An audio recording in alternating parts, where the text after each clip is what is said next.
Welcome to No Remorse Woodworking, my modest channel where I hope to inspire you by using reclaimed wood and resourced materials for various projects. You may have seen my router, my handheld router, in some of my previous videos. I'm not going to go into detail about it. I'm just going to show you why I sometimes have problems. When this router starts up, it does kick a bit, and that makes the whole thing swing away from whatever reference I'm using. The main issue is that it isn't circular. The base isn't circular.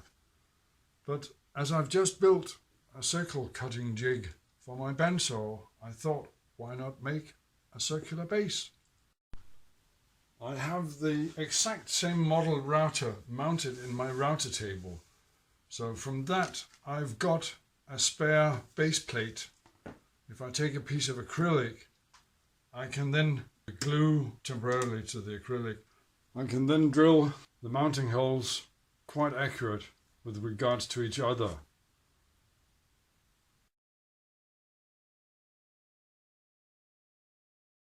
And after countersinking, I can now try and detach the original base plate and then mount the acrylic to my router.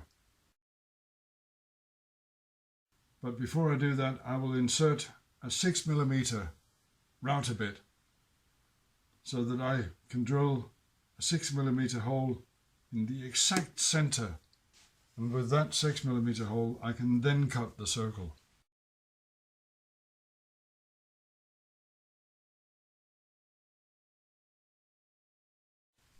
Now I can simply plunge through the acrylic, and by that creating the central hole for my circular base. Then it's a matter of setting up the circle cutting jig, and initially I want to cut the base about 1/2 centimeter wider than the original.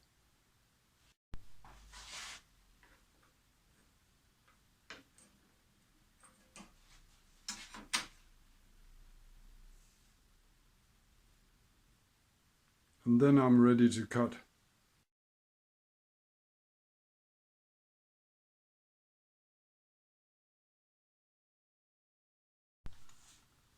And presto, one circular base plate. And then mount it back on the router. I still need to cut a larger hole to accommodate bigger router bits. And I'm thinking about cutting it big enough that I can use my bushing as well.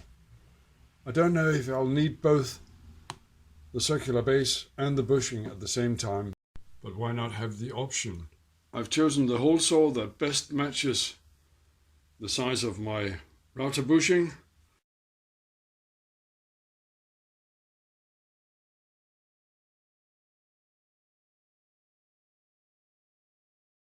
And then I can mount it back on the router.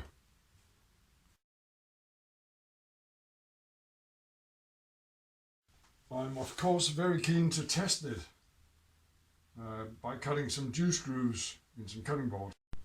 Just a quick demonstration of my juice groove jig. These two pieces give a distance from these inside edges. This piece